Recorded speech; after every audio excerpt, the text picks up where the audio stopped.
Abu jar Ghifari রাদিয়াল্লাহু তাআলা আনহু বলেন, একদা আমি আল্লাহর নবীর নিকটে আসলাম, দেখি তিনি ঘুমিয়ে, আমি চলে গেলাম। একটু পরে আসলাম, দেখি তিনি জেগে।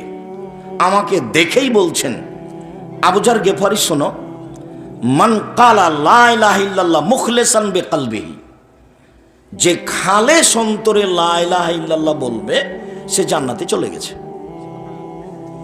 তখন আবু জার গেফারি রাদিয়াল্লাহু তাআলা বলছেন, ওয়াইন জানা ওয়াইন শারাকা, চুরি করলেও যাবে, জেনা করলেও যাবে।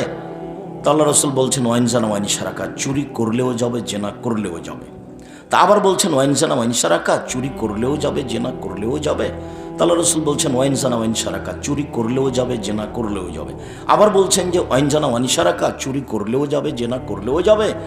তখন আল্লাহ রাসূল বলছেন যে তোমার নাকটা মাটিতে মিশে যাক, আমি বলছি যাবে, তুমি আপত্তি করো কেন? এখন আপনার সাথে আমার এখানে একটা কথা থাকতে পারে যে আবু জার গেফারি রাদিয়াল্লাহু তাআলা আনহু শুধু এই দুইটা পাপের কথা বলছেন কেন? পাপ তো আরো বড় বড় আছে। সিরিয়ালেতে এটা 5-6 নম্বর পাপ। 1 নম্বর পাপ হলো শিরক করা, সেটা বলবেন।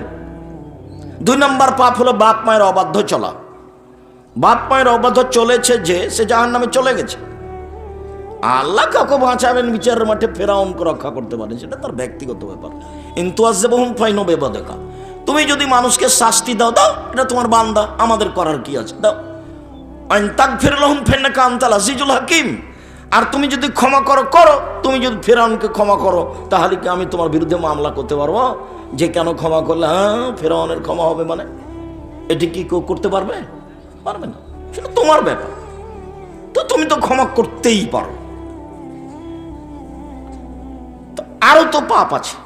বাপ মায়ের অবাধ্য চলে জান্নাত লাভ করা যাবে না, কঠিন। এটা 2য় মহাপাপ। 3য় মহাপাপ মিথ্যা সাক্ষী। মিথ্যা সাক্ষীতে চাঁপাইনবাবগঞ্জ জেলে বহু মানুষ আছে, নিজেও জানে না আমি কেন জেলে। তার এগুলো জানা নাই ঘটনা কি, জজও জানে না ঘটনা কি, উকিলও জানে না ঘটনা কি। যে সাজিয়েছে, যে টাকা দিয়েছে, সেই জানে। এ হলো 3 নম্বর মহাপাপ। 4 নম্বর মহাপাপে কোনো জায়গাতে জেনা এসেছে। 4 নম্বর মহাপাপে কোনো জায়গাতে এসেছে মানুষকে হত্যা করা, সুদ খাওয়া। তো জেনা চুরি তো 3-4 নম্বরে। তো বারবার এইটা আবু জার গেফারি বলছেন কেন? এই জন্য বলছেন যে এই দুটা পাপের সামাজিক বাস্তবতা যত খারাপ, অন্য পাপের বাস্তবতা তত খারাপ নয়। এখনো যদি কেউ চোর ধরা পড়ে, তো চোরও তাকে মারে। জেনা যদি সমাজে ধরা পড়ে, তাহলে যে জেনা করে কিন্তু এখন ধরা পড়েনি, সেও তাকে থুতু দেয়, সেও থুতু দেয়। তার মানে সামাজিকভাবে এই দুটা পাপ সামাজিকভাবে খুব ঘৃণিত। শিরক করা মহাপাপ, দিন রাত মানুষ করছে, কোনো পরোয়া নাই, চলছে, কোনো কিছু হয়ও না। মহাপাপ বাপ মার অবাধ্য চলে, একবার মাকে টেনে বাড়ি থেকে বের করে দিয়েছে, যে বলছে তুই সবচেয়ে বড় খারাপ, তোর সাথে আমি একদিন থাকবো না। কত কি বলছে, তার কোনো শেষ নাই।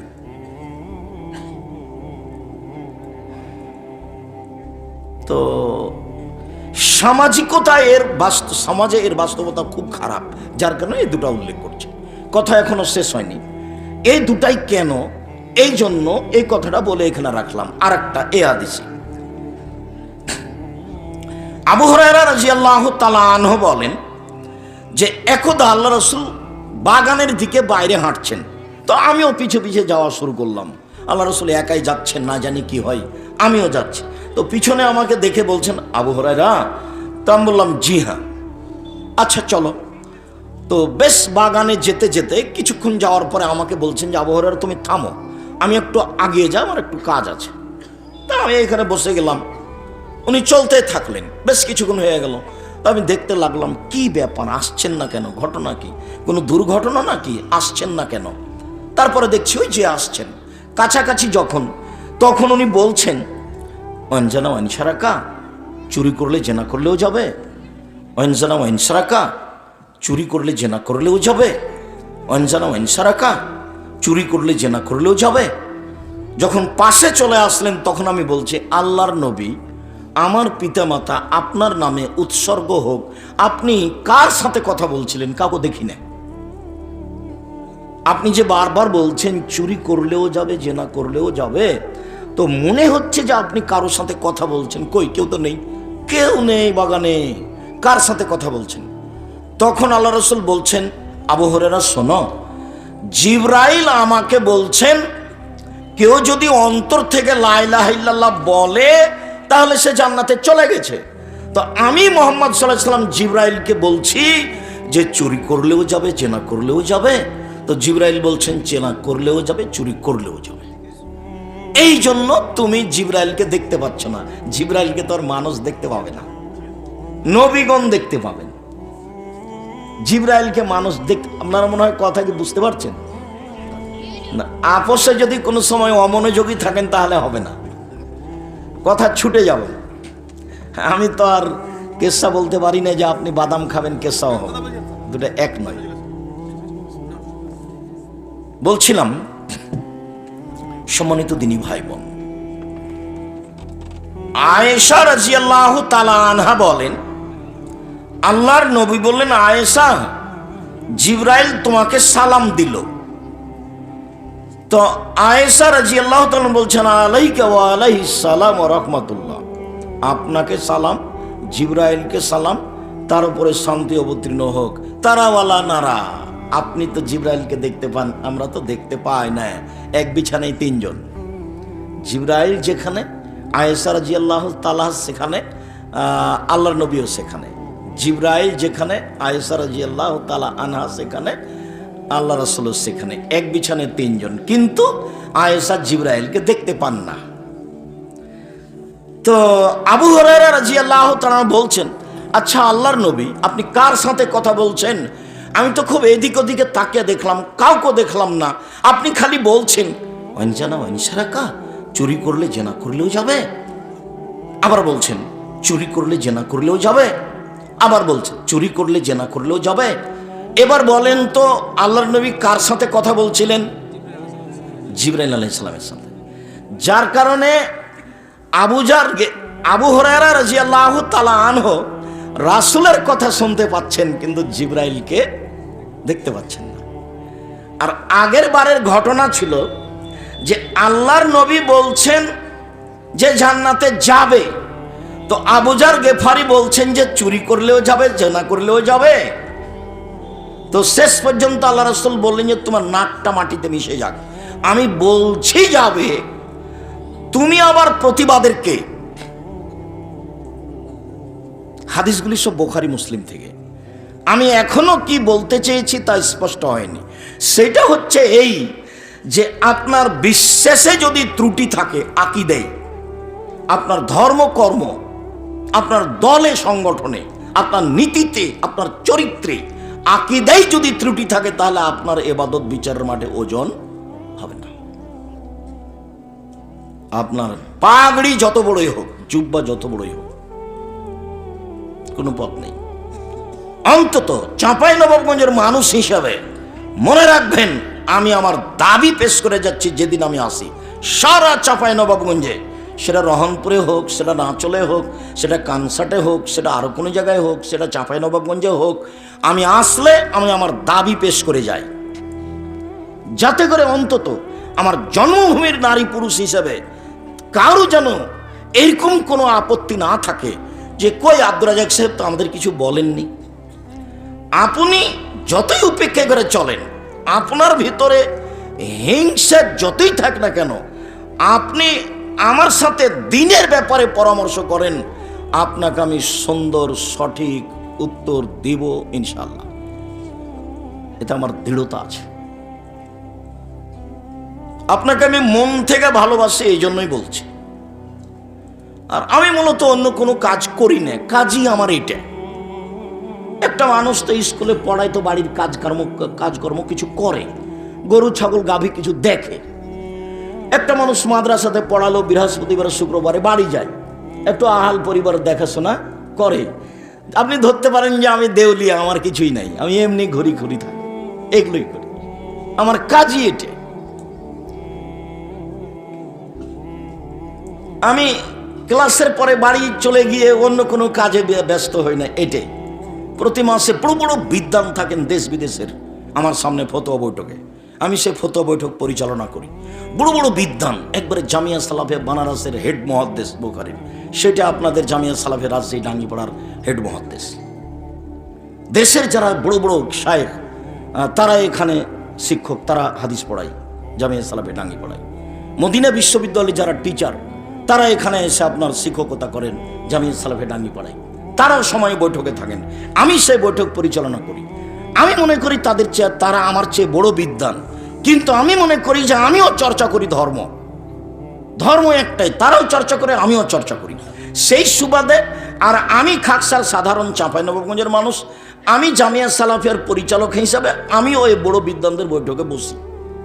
আমি দায়িত্বশীল হিসেবে পরিচালনা করি। কে কি বলছে সেটা দেখি। বাংলাদেশে সবচেয়ে কোরআন হাদিস শিক্ষার বড় প্রতিষ্ঠান জামিয়া সালাফিয়া। জামিয়া সালাফিয়ায় 5,000 ছেলে মেয়ে পড়াশোনা করে। জামিয়া সালাফিয়া 300 জন শিক্ষক শিক্ষিকা রয়েছে। জামিয়া সালাফিয়া 519 জন এতিম আছে। জামিয়া সালাফিয়া এতদিন যাবৎ বেতন লাগছিল মাসে 32 লক্ষ, এখন আরো বেশি লাগবে। জামিয়া সালাফিয়া ডাঙ্গিপাড়া পাওয়া রাজশাহী যেটা, সেটা 40 বিঘা জমির উপরে। মহিলা শাখা তানোরে যেটা হচ্ছে জামিয়া সালাফিয়া মহিলা শাখা, সেটা 60 থেকে 70 বিঘা জমির উপরে। যেটা রূপগঞ্জ নারায়ণগঞ্জ ঢাকাতে আছে সেটা প্রায় 100 বিঘা। 70 বিঘা আমাদের অধীনে কিনা, আর কিছু বাকি খাস সব মিলে প্রায় 100 বিঘার কাছাকাছি। যার একদিক থেকে একদিক 9 পয়েন্ট কম 1 কিলোমিটার, যার 22 বিঘা শুধু মেয়েদের জন্য। জামিয়া সালাফিয়া দিনাজপুর যেটা, সেটা 20 বিঘা জমির উপরে। জামিয়া সালাফিয়া বরিশাল শহরের মধ্যে চলে। জামিয়া সালাফিয়া চট্টগ্রাম সামনে জানুয়ারি থেকে চালু হবে ইনশাআল্লাহ। যশোর, কুষ্টিয়া, ঝিনাইদহ, ফেনী, ময়মনসিংহ এগুলো জমি রেডি আছে, সময়ের গতিতে চালু হবে ইনশাআল্লাহ। দেশের শিক্ষক গুণে, শিক্ষক সংখ্যায়, শিক্ষক মানে, শিক্ষা দেওয়ায় সব মিলে সর্বোচ্চ প্রতিষ্ঠান জামিয়া সালাফিয়া বলে আমি মনে করি। আমার চেষ্টায় জামিয়া সালাফিয়া পত্রিকা একটা বের হয়, আল ইতিসাম পত্রিকা, 50টা প্রশ্নের উত্তর আছে। এদেশে বাংলা ভাষায় কোনো এত বেশি সংখ্যক প্রশ্ন উত্তরে কোনো পত্রিকা নেই। 50টা প্রশ্নের উত্তর আছে আল ইতিসাম পত্রিকায়। গত মাস থেকে আব্দুল্লাহ নিজে সম্পাদকীয় লিখে। আব্দুল্লাহ, আপনারাও যেমন তার কথাকে ভালো লাগে, ভালো মনে করেন, আমিও তার কথা শুনি। ও বক্তব্য দিলে আমি তার বক্তব্য এক খেয়ালে শুনি। মাওলানা রেজাউল্লাহ একদিন বলছেন, আপনারা যারা পুরাতন চিনবেন, হ্যাঁ, মাওলানা রেজাউল্লাহ একদিন আমি বলছি যে আল্লাহ নবী বলেছেন মোমেন হচ্ছে বলে আখি, নিজের জন্য যেটা ভালোবাসে অপরের জন্য সেটাই ভালোবাসে। অপরের ভালোবাসাটা নিজের ভালোবাসাটা সমান সমান। তখন আমি বলছি যে এই হাদিসের তরজমা হলো যে ভালো টাকা আগে দিতে হবে আর ছিঁড়া টাকা পরে দিতে হবে। তো ভালো টাকা আগে না দিয়ে ছিঁড়ে টাকা আগে দিয়ে পরে তো আবার ভালো টাকাটা দেওয়া লাগেই। তো আপনি আগে থেকে ওটা দেখছেন না কেন? এই ভালোটাই আগে দেন। যদি নাই, কেউ না নেই, ঘটনা এমন ঘটে নাই ঘটনা, তাহলে আপনার কাছে লস হোক। তো ভালোটা আগে দিতে হবে। তখন বক্তব্য শেষ উনি বলছেন, আব্দুর রাজ্জাক, আমি তো আসলে তুমি যেটা বলেছো হাদিস তো সেটাই, আমি তো এটা এভাবে বুঝিনি, কোনোদিন পড়েছি, পড়িয়েছি, বাস্তবে কোনোদিন করে দেখিনি। তো অনেক সময় আব্দুল্লাহ বক্তব্য দেওয়ার পরে আমি বলি যে হাদিস তো আমিও এটা বলি, কিন্তু এভাবে তো বলিনি। হাদিসের সারমর্ম তো আমি কতদিনে হাদিস বলেছি, কিন্তু এভাবে তো বলিনি। যার কারণে আমিও শুনি। তো সম্পাদক আব্দুল্লাহ দেখে আল ইতিসাম পত্রিকা, মনে রাখবেন চাঁপাইনবাবগঞ্জের নিজস্ব পত্রিকা আল ইতিসাম পত্রিকা। আপনি গ্রহণ করতে পারেন আর না পারেন, আমি চাঁপাইনবাবগঞ্জের মানুষ, এটা আমার জন্মভূমি, সেই ভিত্তিতে আপনার কাছে আমি বলে গেলাম। জামিয়া সালাফিয়া বাংলাদেশে যত করে উঠবে, নিজস্ব প্রতিষ্ঠান জামিয়া সালাফিয়া, এটা আপনি মনে রাখবেন। জামিয়া সালাফিয়ায় সারা দেশের কোনো মানুষ আমার সামনে এরকম কথা বলার সাহস রাখে না, আগ্রহ সাহেব 2 কোটি টাকা আমি এখানে দিয়েছি, আমার কথাই মানতে হবে, এরকম কোনো কথা বলার কোনো লোক এদেশে নেই। ওরকম কোনো কেউ সাহসী রাখে না। জামিয়া সালাফিয়া বৈদেশিক পয়সা দিয়ে চলে না। জামিয়া সালাফিয়া কোনো সংস্থা দিয়ে চলে না। জামিয়া সালাফিয়ার আদায় কোনো শিক্ষক করতে পাবে না। জামিয়া সালাফির রসিদ বহি বাহিরে ব্যবহার হয় না। কোনো শিক্ষক রসিদ বহি ব্যবহার করলে তার জরিমানা হবে, ও শিক্ষকতাই করতে পাবে না ওখানে। জামিয়া সালাফিয়ায় কোনো দল সংগঠন চলে না। শিরক মুক্ত প্রতিষ্ঠান জামিয়া সালাফিয়া, বিদআত মুক্ত প্রতিষ্ঠান জামিয়া সালাফিয়া, দল মুক্ত প্রতিষ্ঠান জামিয়া সালাফিয়া, সংগঠন মুক্ত প্রতিষ্ঠান জামিয়া সালাফিয়া, হিংসা মুক্ত প্রতিষ্ঠান জামিয়া সালাফিয়া, জাতির দেশের সর্বোচ্চ গ্রহণীয় প্রতিষ্ঠান জামিয়া সালাফিয়া। সন্দেহ হলে কালকে দেখে আসেন, নিজের প্রতিষ্ঠান দেখে আসবেন। সম্মানিত দিনী ভাই বোন, কথা ওখানে ফিরে যাই। সেটা হলো এই যে আকীদা আপনি সংশোধন করেন, নিজে ধর্ম পালন করে নিজের বুঝ সমাজে বাস্তবায়ন করবেন। সেটা যদি ঠিক না হয়, ক্ষতিগ্রস্ত আপনি হবেন। বিসমিল্লাহ 25 বার পড়লে এত নেকি হয়, কে বলেছে? আমি তো কোনোদিন বলিনি। মহিলাদেরকে ল্যাঙ্গট করে সালাত আদায় করা যাবে না শাড়ি পরলে, এ কথা তো আমি কোনোদিন বলিনি। শাড়ি পরলে ল্যাঙ্গট পরে সালাত আদায় করতে হবে, এ কথা আমি কোনোদিন বলিনি। আপনি মনে কিছু নিয়েন না। ধর্মের ব্যাপারে আপনি যদি আমার সামনে দাঁড়ান, আপনার আমি কথায় কথায় ভুল দেখাবো, আপনার পাতা সবটাই ছেড়ে যাবে। আপনি ভালোবাসা বজায় রাখেন, আপনার আমি সাথে আছি। আপনি আমার দিনী ভাই, আপনার পরামর্শ আমি গ্রহণ করব যে কোনো সময়। আমি মানুষ, আমি ভুলের ঊর্ধ্বে নই। ভুল থাকবে, এটাই স্বাভাবিক। তবে আপনি যেটা মনে করেছেন সেটা শরীয়ত নয়। কথাই চলে যায়। আজকের বক্তব্য হচ্ছে সদাচরণ। সদাচরণের নেকি যত ভারী, নেকির পাল্লায় আর কোনো নেকি নাই যেটা এত ভারী নেকির পাল্লায়। সবচেয়ে ভারী নেকি হলো সদাচরণ, ইবাদতের নেকি। সদাচরণ হলো ইবাদত। যেমন দান ইবাদত। ভারত, বাংলাদেশ, পাকিস্তানের লোক আলেম ওলামারা জাতিকে বুঝাতে পারেনি যে দান ইবাদত। তখনই তারা দানের কথা বললেই একটু চমকে ওঠেন, আরে ওর স্বার্থে এটা দান চাচ্ছে, সে কি যে করে, টাকা মায়েরা খায় না কি, মানে একটা এরকম একটা হয়। আমরা বুঝাতে পারিনি যে দান একটা ইবাদত। সবচেয়ে শক্তিশালী, ক্ষমতাধর, পাওয়ারফুল ইবাদত হলো দান। আপনি হজ করেন, হজ করে জান্নাত পাওয়া যেতে পারে, জান্নাত পেতে পারেন, জান্নাত কিনা যায় না। আপনি সিয়াম পালন করেন রমজান মাসে, সিয়াম পালন করে জান্নাত পাওয়া যেতে পারে, জান্নাত পাওয়া যায়, জান্নাত কিনা যায় না।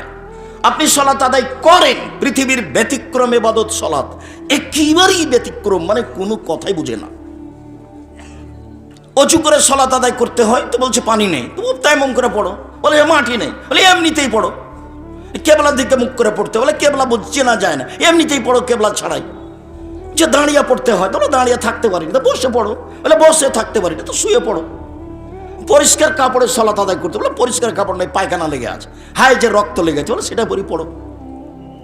বলে সেটাও নাই, উলঙ্গ হয়ে আছে, তাহলে এমনি পড়ো, উলঙ্গ হয়েই পড়ো। অবাকে বাদক। হজ এরকম নয়, এবছর যাবেন, সামনে বছর যান, আচ্ছা ঠিক আছে যান, এ দেখানো হলো হজ কেমন। যাকাত 20 দিন আগে দিয়ে দেন, 20 দিন পরই দেন, সমস্যা নেই। সিয়াম রোজা, রমজান মাস আমি অসুস্থ, আর পরে করেন, এখন লাগবে না, পরে করেন, মানে আপনার সুবিধার সাথে আছে। কিন্তু সালাত এমন একটা ইবাদত, একবারে ভিন্ন ধরনের ইবাদত, কোনো কথাই মানে না, কোনো সমস্যাই মানে না, কোনো প্রকার অসুবিধা মানে না, অসুবিধা কিছুই বুঝে না। সালাত এমন একটা ইবাদত, পড়তেই হবে, যতক্ষণ পর্যন্ত তার জ্ঞান বুদ্ধি হুঁশ আছে তাকে পড়তেই হবে। তো সালাতের নেকি যত ভারী, ভালো আচরণ চাল চলনের নেকি তার চেয়ে হাজারো লক্ষ গুণ বেশি ভারী। ভালো আচরণ কি জিনিস? তো ভালো আচরণ কি জিনিস এটা আগে একটু বাস্তব দেখে, তারপর হাদিস অনুবাদ করি, কোরআন অনুবাদ করি। মানুষে বলে ওই ছেলেটা ভালো, খুবই ভালো, ছেলেটার চাল চলন খুব ভালো, ছেলেটার ব্যবহার ভালো। এই যে মানুষে বলছে ওই ছেলেটার ব্যবহার খুব খারাপ, আরে ওর কথা বলছো, দুনিয়ার শয়তান, মুখ খারাপ, দোমুখা, বাদ দেন, ওর কথা, ওর নামটা আমার নিতে মনে চায় না। এ দেখেন, তাহলে মানুষও বুঝে যে মানুষের চালচরণ ভালো মন্দ, এটা মানুষ বুঝে। 1 মিনিট, আব্বাস বাজারে একটা অটো দাঁড়িয়ে আছে, আপনি বসে আছেন, তো আমি গিয়ে উঠেছি, আমার হাতে একটা ব্যাগ ছিল, তো যেমন উঠেছি আমি বসিনি, ছেলেটা টান দিয়েছে, তো আমি আপনার মুখের উপরে গিয়ে পড়ে গেছি। তো এখন আপনি বলছেন বসেন বসেন, কোনো সমস্যা নেই, বসেন বসেন, কোনো সমস্যা নেই, বসেন। এটা হলো একটা। আমি আপনার মুখের উপরে পড়ে গেছি, তখন আপনি বলছেন চোখ নাই, হুঁশ নাই, কথা গাড়িতে উঠে না বেখিয়ালের মতো, চোখ নাই, কপালে চোখ নাই, দেখে বুঝতে পারেন না। তা আগেরটাও আচরণ, এটাও আচরণ, আপনি বলেন কোনটা ভালো? তো আগেরটার নেকি যত ভারী, আগেরটার নেকি যত ভারী, ওটাতে নেকি হয়। এটাই কথা আজকের আলোচনা এটাই। আগের আচরণের নেকি যত ভারী, ইবাদতের জগতে এমন কোনো নেকি নাই যেটা তত ভারী। সবচেয়ে বেশি ভারী, নামাজের চেয়ে বেশি ভারী, হজের চেয়ে বেশি ভারী, দানের চেয়ে বেশি ভারী, সিয়াম রোজার চেয়ে বেশি ভারী, কোরআন তালার চেয়ে বেশি ভারী। আর যখন শব্দ উল্লেখ করব তখন আপনি দেখবেন যে অবাক শব্দ ব্যবহার করেছেন আল্লাহর নবী। আগে একটা হাদিস বলি, তারপর ধারাবাহিক আয়াতে যাব, তারপর আবার হাদিসে ফিরে আসবো। দিয়েছি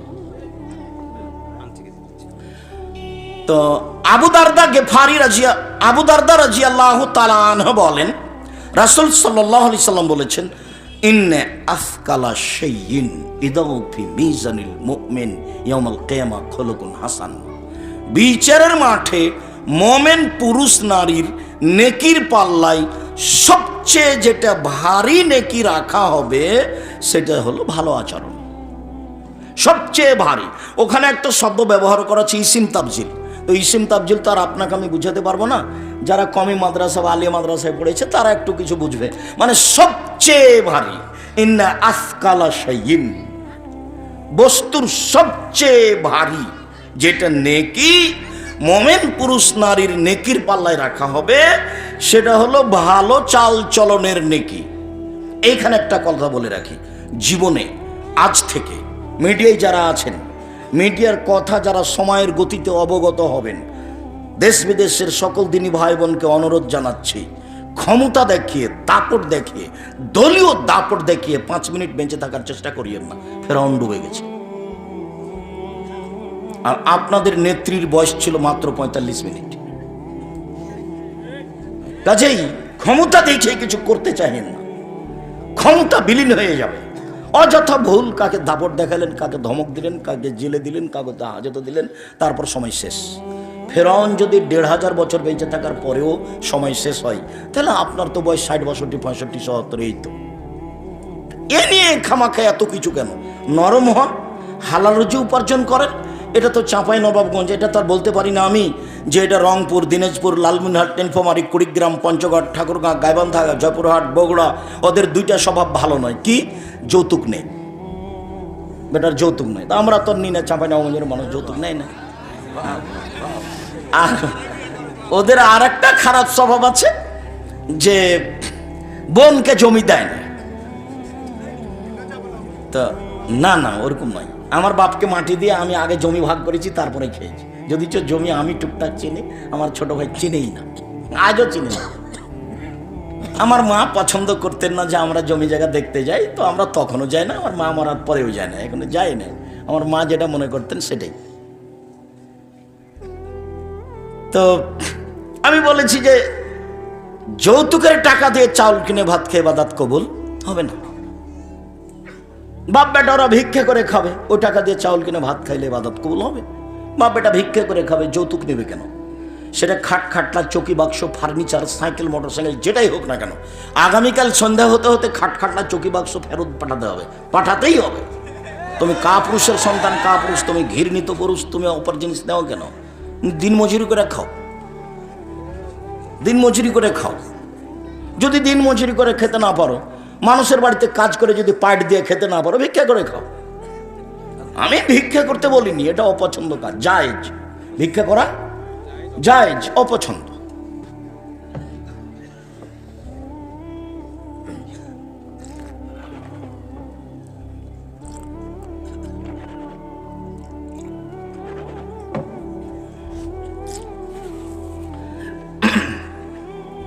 তো যৌতুক নেওয়া এবং জমি বোনকে না দেওয়া, এটা ওই সব এলাকাতে বেশি হয়ে থাকে। তা আমাদের দিকে যদি চালু হয়ে থাকে তো এটা খুব খারাপ কথা। আর বিবাহ শাদীতে বরং তা ক্ষীরকাঁচিতে ছেলের বাড়ি থেকে মেয়ের বাড়ি থেকে যা এসেছে ছেলের বাড়ি তার ডবল যাবে, এগুলো সব নোংরা নীতি, এগুলো সব ঘৃণিত নীতি, ঘৃণিত কারবার। বিবাহ শাদী চাঁপাইনবাবগঞ্জের বিবাহের শুরু থেকে নিয়ে একটা কাজও জায়েজ নয়।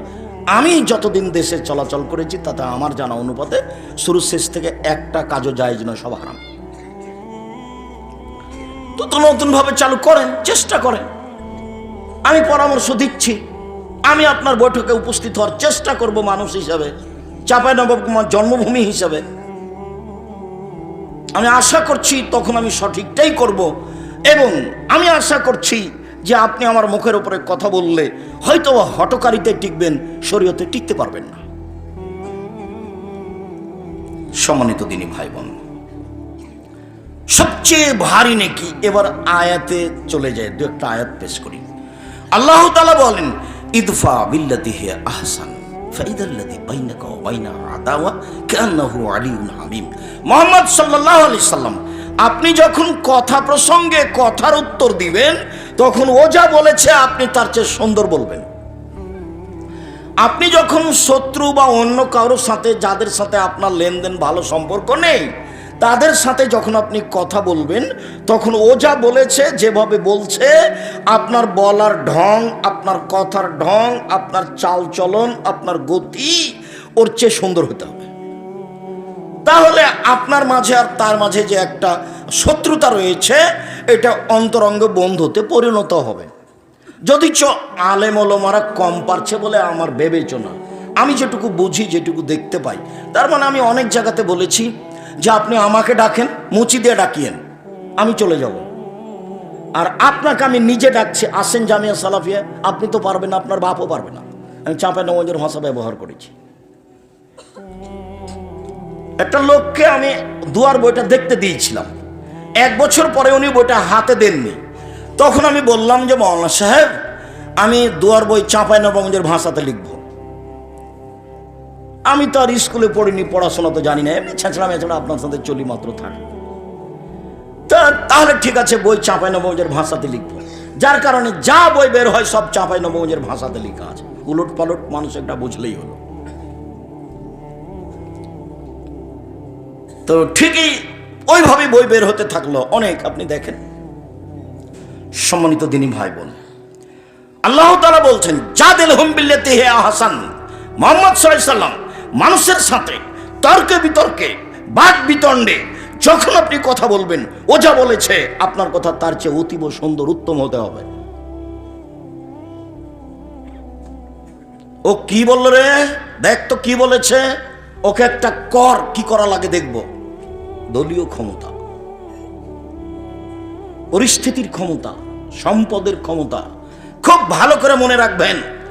দেখে মনে হচ্ছিল যে মাঠ ঘাট, রাস্তাঘাট সব একদলীয়, জমি জায়গা গাছপালা তবুও মনে হচ্ছিল এক দলে, ওই দলেরই সব কিছু, গাছপালা যা কিছু আছে, রাস্তাঘাট সব একই মনে হচ্ছিল। তারপরে দেখা যায় 45 মিনিট। এটা আমাকে অবাক লাগে। আমি যখন মূর্তির পাশ দিয়ে হাঁটতাম তখন আমি মনে ভাবতাম, আসলে কি এইভাবে মূর্তি কোনোদিন ভাঙবে কেউ? কেউ যদি না ভাঙে তাহলে যেদিন ঈসা আলাইহিস সালাম আসবেন সেদিন কারো রক্ষা হবে না, কারো বাবাও ঠেকাতে পারবে না। সেদিন ভেঙে দিবেন ঈসা আলাইহিস সালাম সব মূর্তি, সব কবর, সব শুকর মেরে ফেলবেন। দেশে কোনো শুকর থাকবে না, দেশে কোনো উঁচু কবর থাকবে না, দেশে কোনো মূর্তি থাকবে না, সব ভেঙে দিবেন।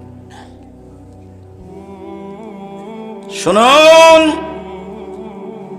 উত্তর দিতে শিখুন নরম হয়ে, ভালো হবে। অল্প দিন বাঁচতে এসেছেন, বয়স একদিন ছিল 40, তারপরে দেখলেন 60, তারপরে দেখবেন নেই, জানাজা করছে মানুষে। এইটুকু বয়স বাঁচতে এসে ক্ষমতা দেখে কাউকে অপমান করে, কাউ জেল জুলুম করে, হত্যা করে, খাটো করে, জমি দখল করে, রাহাজানি করে, অন্যায় করে, লুটতরাজ করে 1 মিনিট বেঁচে থাকার চেষ্টা করিয়েন না ভুল হিসাব। খুব সহজ সরল ভাবে বেঁচে থাকার চেষ্টা করেন। আমি অনুরোধ করেছি 4টা কাজ করবেন। 1, 5 ওয়াক্ত সালাত, 2, হালাল রুজি, 3 কোরআন তেলাওয়াত, 4 দুজন যেখানে বসে আছে সেখানে বসবেন না, যার নাম আড্ডা পিটা। আড্ডা পিটা চিরদিনের জন্য হারাম। এখন তো চাঁপাইনবাবগঞ্জের প্রায় লোকের স্বভাব খারাপ হয়ে গেছে, আর খাসলতি খারাপ। এশার সলাতের পরে ঘন্টার ঘন্টা দোকানে বসে আছে, গল্প জমাচ্ছে, জমিদারের বেটা আর বসে আছে ওখানে, আর এর ওর বদনাম আর গিবাত করছে। কয় টাকার মালিক আপনি? ওখানে বসে থাকেন কেন? কি করেন আপনি? কয় টাকা আছে আপনার? আপনার শরম হয় না কেন? আপনার হায়া হয় না কেন? আপনার লজ্জা হয় না কেন? আপনি কি দেখাতে চান? পারিবারিক কিছু অবস্থা দেখাতে চান? আসেন। অর্থ সম্পদ দেখাতে চান? আসেন। বিদ্যা দেখাতে চান? আসেন। ওটা কুকুর সিরিয়ালের কাজ। বুঝেও বুঝে না যারা, অন্তর আছে বুঝে না, দেখেও দেখে না যারা, চক্ষু আছে দেখে না, শোনেও শোনে না যারা, কান আছে শোনে না, উলায়েকা কালানাম, তারা পশু প্রাণীর মতো, তারা গরু ছাগলের মতো, তারা কুকুর শ্রীগালের মতো, বালু মাজাল বরং তার চেয়ে খারাপ। আপনাকে যদি আমি কুকুর শ্রীগালের চেয়ে খারাপ প্রমাণ করতে না পারি, আমি আব্দুর রাজ্জাক বিন ইউসুফ জিন্দেগিতে জন্মভূমিতে বক্তব্য দেব না বলে যাচ্ছি। কি বলতে চান আপনি? আড্ডা পিটায় হারাম। একরাহুল কালামা বাদাল ইসায়ে, একরাহুন নামা কাবলাল ইসায়ে। মুহাম্মদ সাল্লাল্লাহু আলাইহি ওয়াসাল্লাম ঘুমানোর পূর্বে, এশার সালাতের পূর্বে ঘুমিয়ে যাওয়া ঘৃণা করতেন। আল্লাহর নবী এশার সালাতের পূর্বে ঘুমিয়ে যাওয়া ঘৃণা করতেন। আল্লাহর নবী এশার সালাতের পরে কথা বলা ঘৃণা করতেন। আল্লাহর নবী এশার সালাতের পরে কথা বলা ঘৃণা করতেন। 10টায় ঘুমিয়ে যাবেন, এশার সালাতের পরে গিয়ে খাওয়া দাওয়ার কাজ থাকলে না হলে আহাল পরিবার নিয়ে ঘুমিয়ে যাবেন। 10টা 3টে 5 ঘন্টা, 5 ঘন্টা ঘুমিয়ে যাবেন। ঘুম থেকে উঠে আপনি আকাশের দিকে তাকিয়ে একটু দোয়া পড়বেন। কিছুই যদি না পারেন তাহলে এটা মুখস্থ করে রাখেন, লা ইলাহা ইল্লাল্লাহু ওয়াহদাহু লা শারীকা লাহু, লাহুল মুলকু ওয়া লাহুল হামদু ওয়া হুয়া আলা কুল্লি শাইইন কাদির, ওয়া সুবহানাল্লাহি ওয়া আলহামদুলিল্লাহি ওয়া লা ইলাহা ইল্লাল্লাহু আকবার, ওয়া লা হাওলা ওয়া লা কুওয়াতা ইল্লা বিল্লাহ, রব্বিগফিরলি রব্বিগফিরলি। সুন্দর করে ওযু করেন, 2 রাকাত সালাত আদায় করেন, অতীতের সব পাপ ক্ষমা। আমি বলিনি, এই কথা মুহাম্মদ সাল্লাল্লাহু আলাইহি ওয়াসাল্লাম বলেছেন, হাদিস বুখারী মুসলিম। আবার বলেছেন যে মানিস্তাই কাজা আহলাহু ফিল্লাইলে, কে যদি নিজে জাগে স্ত্রীকে জাগায়। আচ্ছা ঠিক আছে, তোমরা ছেলেরা যাও, আমি 2-1 মিনিট দেরি করি, মনে হয় হঠাৎ করে প্রোগ্রাম করেছো তো, কবে যেন পরশুদিন না আমি বললাম। আচ্ছা ঠিক আছে, তাহলে ঠিক আছে প্রোগ্রাম করো। খালি বলতেই আছে তজুরন যে দেখো আমার কাছে সময় নেই, আমি সময় মিলাতে পারবো না, তবে একটু বাহিরে যাওয়ার প্রোগ্রাম রেখেছিলাম, তো একটু বাহিরে যেতে দেরি হচ্ছে। তো বলছে ঠিক আছে তাহলে এই সোমবারে করো। তো বলছে ঠিক আছে কালকে সোমবারই করব। তো এইভাবে হঠাৎ করে এসেছে। তো ছেলেরা আপনাদের কাছে গেলে যার কাছে সম্ভব যতটুকু 500 টাকা, 200 টাকা, 50 টাকা, 10 টাকা দিবেন, যাতে করে তাদের কাজটা সহজ হয়। খরচ তো থাকেই, তো কোনো সাড়া শব্দ হবে না, আমার দিকে চেয়ে থাকবেন। সম্মানিত দিনী ভাই বোন, আমি বলছিলাম রাসূল সাল্লাল্লাহু আলাইহি ওয়াসাল্লাম, আল্লাহ তাআলা বললেন যে তোমরা মুহাম্মদ সাল্লাল্লাহু আলাইহি ওয়াসাল্লাম আপনি মানুষের সাথে কথা বললে তর্ক বিতর্কে বাক বিতণ্ডে এমনভাবে বলবেন যাতে করে আপনারটা তার চেয়ে সুন্দর হয়। কখনো ক্ষমতা দেখিয়ে বসবাসের চেষ্টা করবেন না। 4টে জিনিস পালন করবেন, ফল ভালো হবে। 1 5 ওয়াক্ত সালাত, 2 হালাল রুজি, 3 কোরআন তেলাওয়াত। যে কোনো মূল্যে কোরআন তেলাওয়াত করবেন। বেশি না পারলে সূরা ইখলাস 3 বার পড়ে আল্লাহকে বলবেন এই যে আমি কোরআন মাজিদ আজকে পড়লাম। অন্তত 1 মিনিট 2 মিনিটে 3 বার। আর যদি পারেন তো নিয়মিত কোরআন পড়বেন, জোহর উপরে একটু, আসর উপরে একটু, মাগরিবের পর একটু, এশার পরে একটু, আর না হলে ফজর উপরে লম্বা সময়, আর না হলে রাতে। কোরআন পড়তে আপনি অভ্যাসী হন, যে কোনো মূল্যে পড়তেই হবে।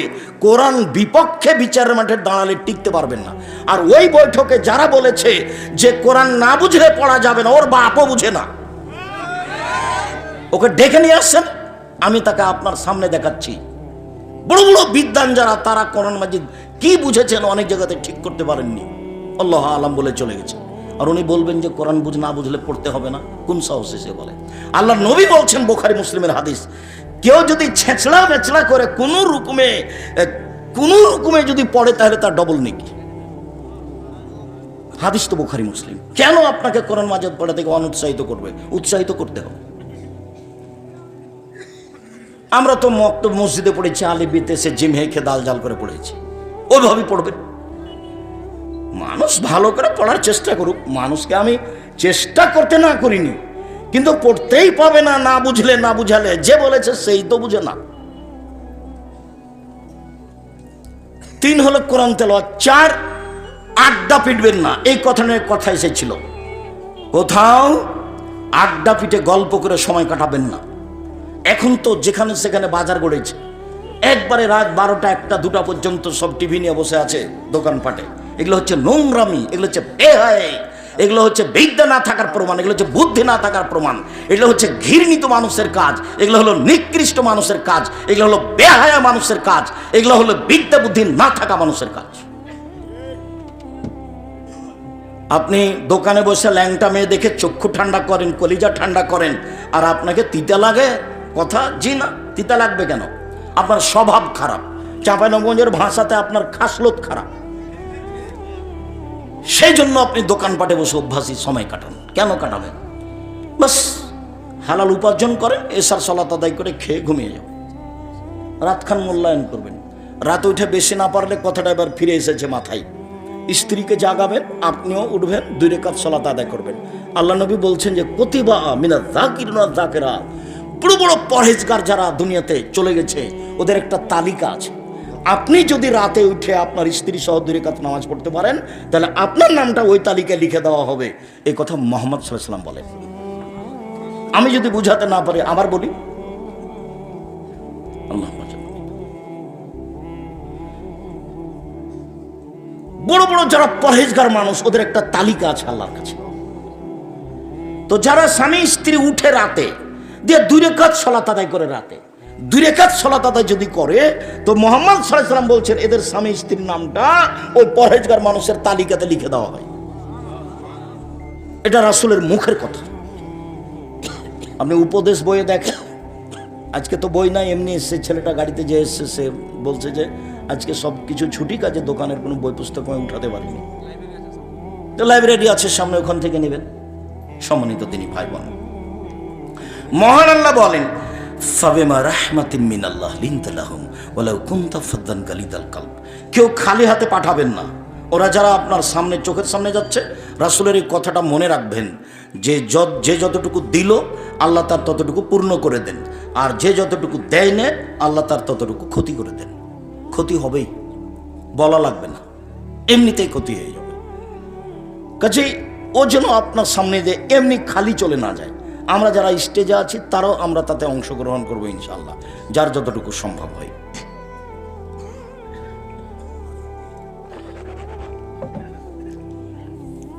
মহান আল্লাহ বলেন ফাবিমা রাহমাতিন মিনাল্লাহ লিনতা লাহুম ওয়ালাউ কুনতা ফাদ্দান গালিদাল কলব লানফাদ্দু মিন হাওলিক।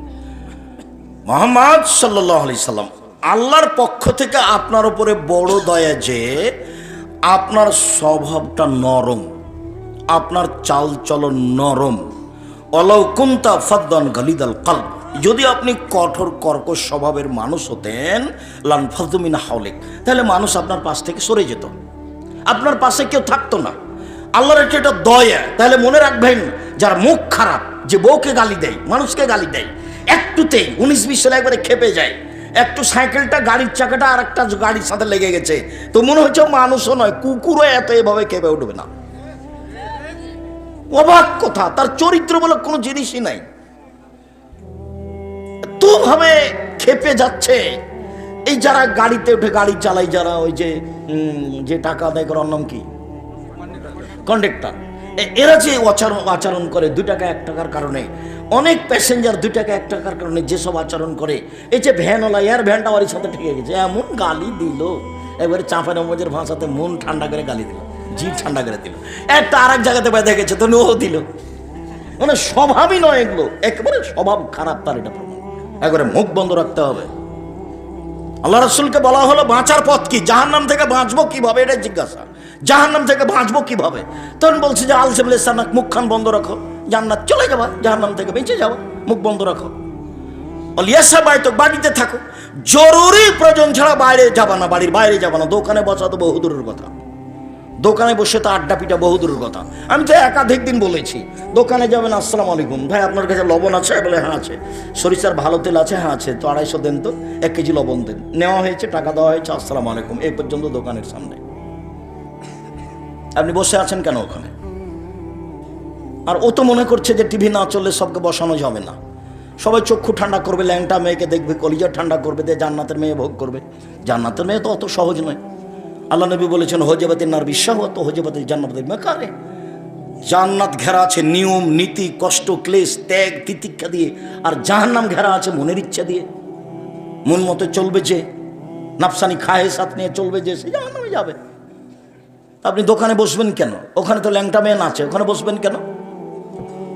আল্লাহ বলছেন জান্নাতের মেয়েরা এত সুন্দরী, ওরা এত সুন্দরী, ওরা এত সুন্দরী, ওদেরকে দেখে মনে হবে ঝিনুকের মধ্যে লুকানো মুক্তা। আল্লাহ চ্যালেঞ্জ করে বলেছেন ওদেরকে মানুষ কোনোদিন স্পর্শ করেনি, ওদেরকে জিন কোনোদিন স্পর্শ করেনি। ওদের চক্ষু হবে লম্বা লম্বা টানা টানা ডাগর ডাগর। সুন্দরী হওয়ার জন্য যত পথ ঘাট নিয়ম পথ আছে সব তাদের মধ্যে আছে। ওরা জান্নাতের মহিলা। ওদেরকে ভোগ করতে হলে রাসূল সাল্লাল্লাহু আলাইহি সাল্লামের পদ্ধতিতেই জীবন কাটাতে হবে, তাহলে সহজ হবে, তাছাড়া হবে না।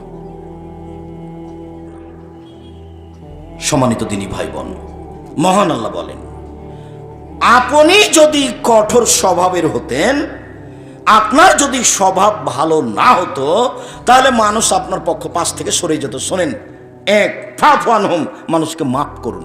মানুষ আপনাকে গালি দিয়েছে, মানুষ আপনার সাথে কিছু করেছে বলেছে, মানুষে বলেছে ও জাদুঘর, মোহাম্মদ জাদুঘর, মোহাম্মদ জাদুকর, মানুষে বলেছে ও হলো গণক, মানুষে বলেছে ও হলো পাগল, ওকে কুকুর লাগিয়ে দে, ধুলা দে। ও বলছে 360 জন মাবুদ নয়, একজন সপ্তম আকাশের উপরে আছে। ছি ছি ছি ছি ছি, তাকে দেশে রাখা যাবে? ওকে মার, ওকে হত্যা কর, ওকে দেশ থেকে তাড়িয়ে দে। কত যে কে কি বলছে, আপনি সবকে মাফ করে দেন। শুধু মাপ নয়, ওয়াস্তাগফির লাহুম, ওরা আপনাকে গালি দিয়ে যে পাপ করেছে, এখন আপনি আল্লাহকে বলেন আল্লাহ ওরা আমাকে গালি দিয়ে পাপ করেছে, এটা তুমি মাফ করে দাও। আমার উপরে বিভিন্ন মন্তব্য করে পাপ করেছে, এটা মাফ করে দাও। এটা হলো সদাচরণ। প্রতিপক্ষকে ক্ষমা করতে হবে, প্রতিপক্ষের জন্য মাপ চাইতে হবে। তাহলে আমাদের দেশে একটু বুঝি, আপনার স্ত্রীর আপনার একটা সিম গাছে সিম ধরবে, এরকম একটা সিম গাছ প্রতিবেশীর ছাগলে এসে কেটে দিয়েছে। তো আপনার স্ত্রী যেমন ভাবে গালি দর দিয়েছে, তো এখন আপনি বাড়িতে এসে শুনলেন যে সিম গাছ কেটে দিয়েছে, তো আপনার স্ত্রী খুব বলেছে, তো প্রতিপক্ষ আপনার স্ত্রীর গালি সহ্য করতে না পারে মারতে এসেছে দরজা পর্যন্ত। আপনার স্ত্রী সেটা নকল করেছে আপনার সামনে। কি তোমাকে মারতে আসে আমার দরজায়?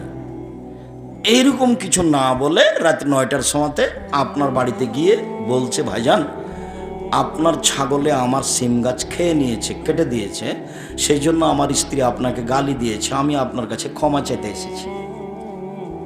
পারবেন? বলছে মাথা খারাপ থাকে। ঠিক পরিস্থিতিতে আপনি ঠিকই বলেছেন যে মাথা খারাপ, এটা করা যায় নাকি? আমার দরজা এসছে আমার বউকে মারার জন্য, আমি ছিলাম না বাড়িতে, আমার দরজা আবার আমারই সিম গাছ খেয়েছে, এখন আমাকে গিয়ে তার কাছে ক্ষমা নিতে হবে। আল্লাহ নবী বলছেন যে এটাই নিয়ম। আজকের পরে এতদা অঞ্চলে শিবগঞ্জ কানসারে কোন মহিলার জায়ের সাথে ঝগড়া আছে, ঝগড়া বড় জায়ের কারণেই হয়েছে। আগামীকাল সন্ধ্যা হতে হতে ছোট যাকে বড় জায়ের হাত ধরে ক্ষমা নিতে হবে, নিতেই হবে, এটাই নিয়ম।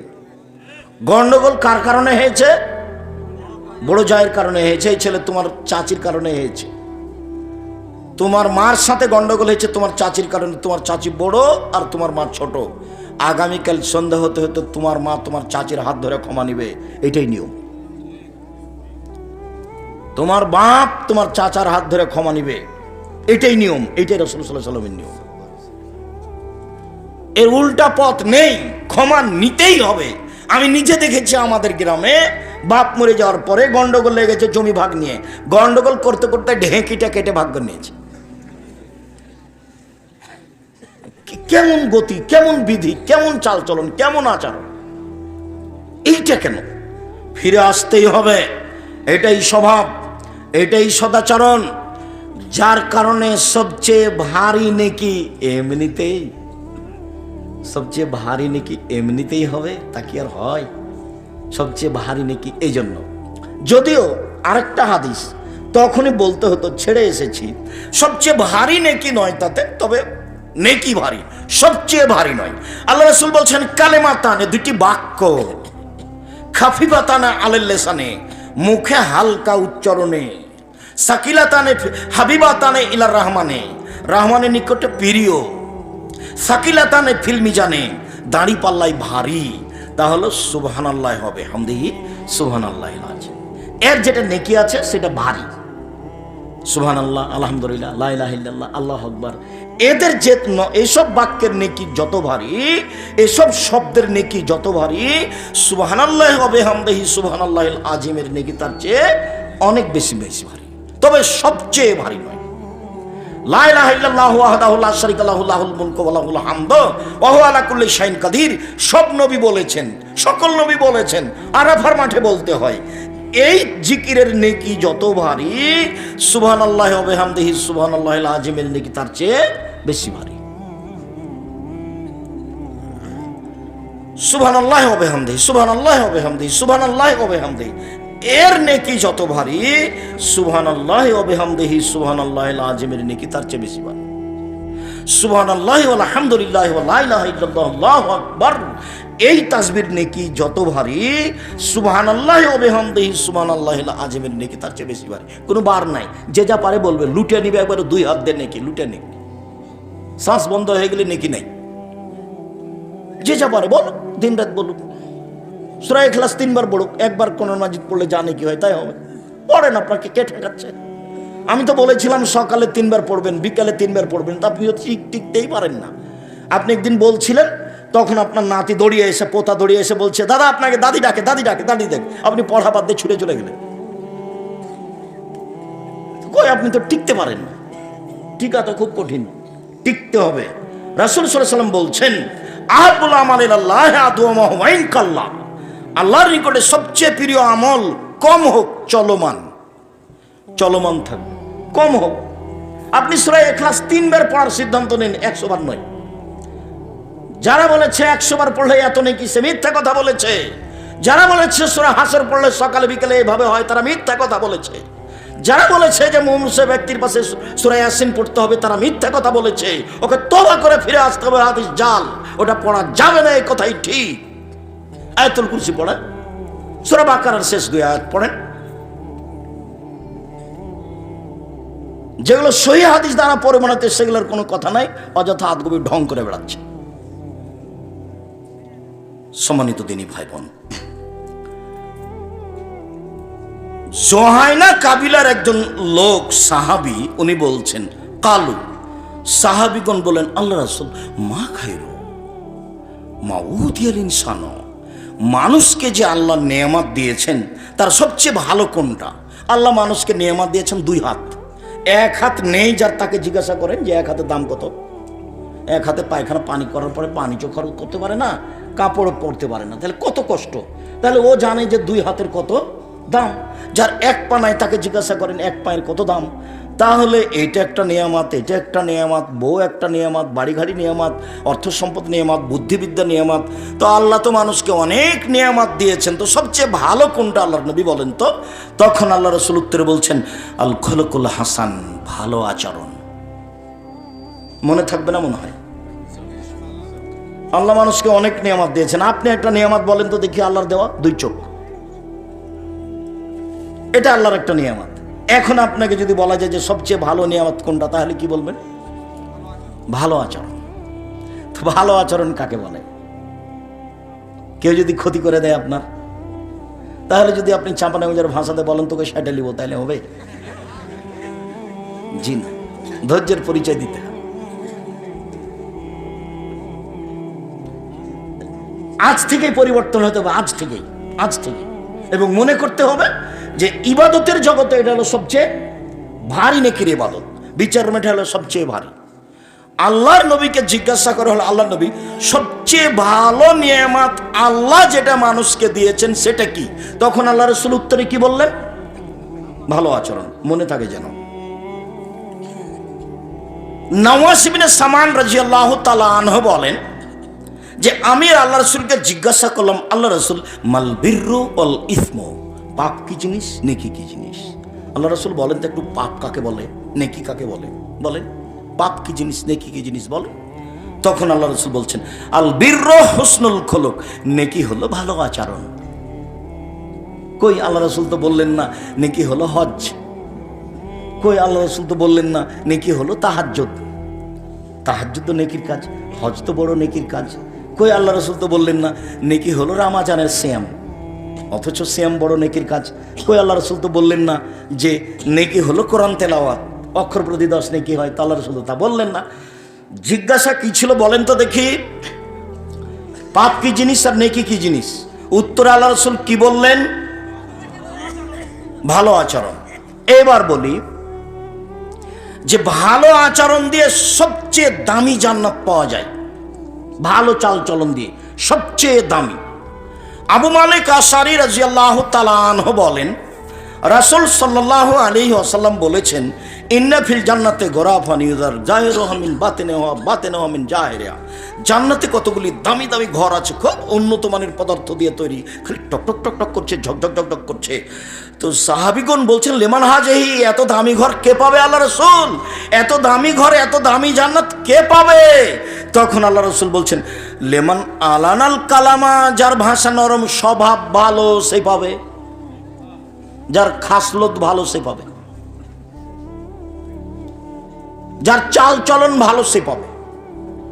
যদিও পরে আল্লাহ রাসূল আরো 3টা কথা বলেছেন, 2 আতামা তমা, ফকির মিসকিনকে খেতে দেয় যে সে পাবে। আর একটা বলেছেন তাবা সেয়ামা, নিয়মিত নফল সেয়াম থাকে, বৃহস্পতিবার সোমবারে থাকে। আজ থেকেই শুরু করবেন, বৃহস্পতিবার থেকে। আপনি মুরব্বী ভাই, আপনাকে আমি অনুরোধ জানাচ্ছি, দেখেন আপনার বয়স কিন্তু 50-60। এই ছেলেরা তোমরাও চেষ্টা করো, বলো তো বৃহস্পতিবার সোমবারে কি করা হয়? সাপ্তাহিক রিপোর্ট পেশ করা হয় আল্লাহর কাছে। তা আমাদের নবী চাইতেন যে আমার রিপোর্টটা দেখো, দেখো সিয়াম অবস্থায় দেখো। এই জন্য আমাদের নবী কি করতেন? বৃহস্পতিবার সোমবার সিয়াম থাকতেন। শাবান মাসে বাৎসরিক পেশ করা হয়, শাবান মাসে 27 রজব চাঁপাইনবাবগঞ্জের মহিলা রোজা থাকতে বলেছে। মহিলাও পাপী, ওর স্বামী তাকে কিছু বলে না, ওর স্বামীও পাপী, আর বংশ যদি জেনে থাকে ওকে না বলে, ওর বংশও পাপী। ধর্ম পাগল হয়ে গেছে। কোন দুঃসাহস দেখায় এদেশের মাটিতে? চাঁপাইনবাবগঞ্জের মাটির লোক অধিকাংশ আহলে হাদিস মানুষ, কোরআন এবং সহিহ হাদিস মেনে চলে। দুঃসাহস দেখাবেন না, আপনার স্ত্রী দেখায় না যেন, হিসাব করে কথা বলে যেন ধর্মের ব্যাপারে। বাড়িতে থাকতে আমি তাকে বলে যাচ্ছি, তুমি মহিলা মানুষ বাড়িতে থাকো, স্বামী সেবা করো, বাচ্চা দাও, বাচ্চাকে দুধ খাও, বাড়ি ঘর পরিষ্কার করে রাখো। তুমি মাতাব্বরি করতে যাও না ধর্মের নামে। ধর্ম যে বুঝে সেই যেন যায়। আমি তোমার কাছের দিনী ভাই, তোমার বাড়ি চাঁপাইনবাবগঞ্জ, আমারও বাড়ি চাঁপাইনবাবগঞ্জ, এই জেলাতেই। আমি তোমার দিন প্রচার হিসাবে সবচেয়ে কাছের মানুষ, কাছের ভাই। তুমি আমাকে হিসাব করো, মূল্যায়ন করো, তুমি পরামর্শ নাও। আমি তোমাকে দিনের ব্যাপারে চূড়ান্ত সঠিক পরামর্শ দিব ইনশাআল্লাহ। জাতির যদি রাস্তাঘাট করে দিতে না পারি, জাতির যদি স্কুল কলেজ করে দিতে না পারি, জাতিকে চূড়ান্ত সঠিক ধর্ম দিতে পারবো ইনশাআল্লাহ। ধর্মের ব্যাপারে জাতিকে ফাঁকি দিয়ে পরকাল হারাতে রাজি নই। বৃহস্পতিবার সোমবার সিয়াম থাকেন, শাবান মাসে এক টানা 15 দিন পর্যন্ত সিয়াম থাকেন। আল্লাহ রাসূল শাবান মাসে বেশি বেশি সিয়াম থাকতেন, খালি রিপোর্ট ধরার জন্য, খালি রিপোর্ট ধরার জন্য, বাৎসরিক রিপোর্ট।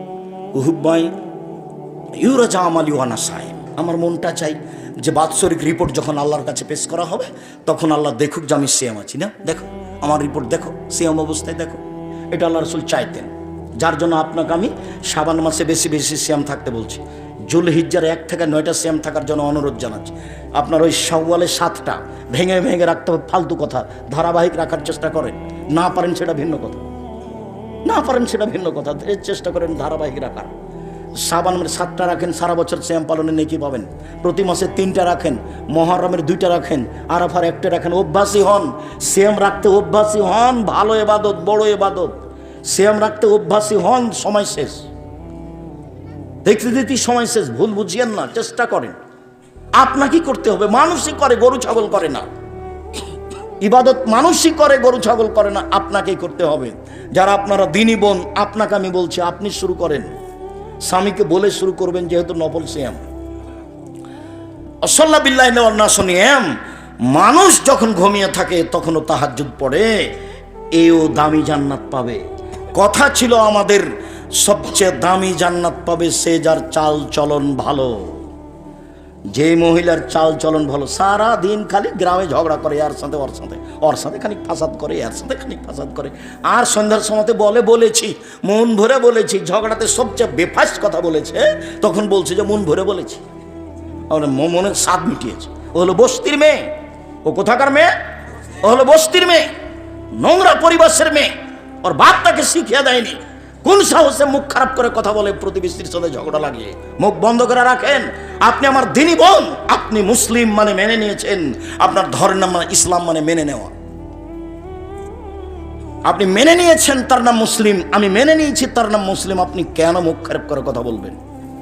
আর আপনাদেরকে বলছি, স্ত্রীকে গালি দিবেন না ওভাবে। মুখখানা তো খারাপ কেন? ভাত রান্না করে দেয়, পোয়াল শুকিয়ে দেয়, কাজ করে দেয়, গরুর নেন্দে পানি দিয়ে দেয়, এত কাজ করার পরে কেন?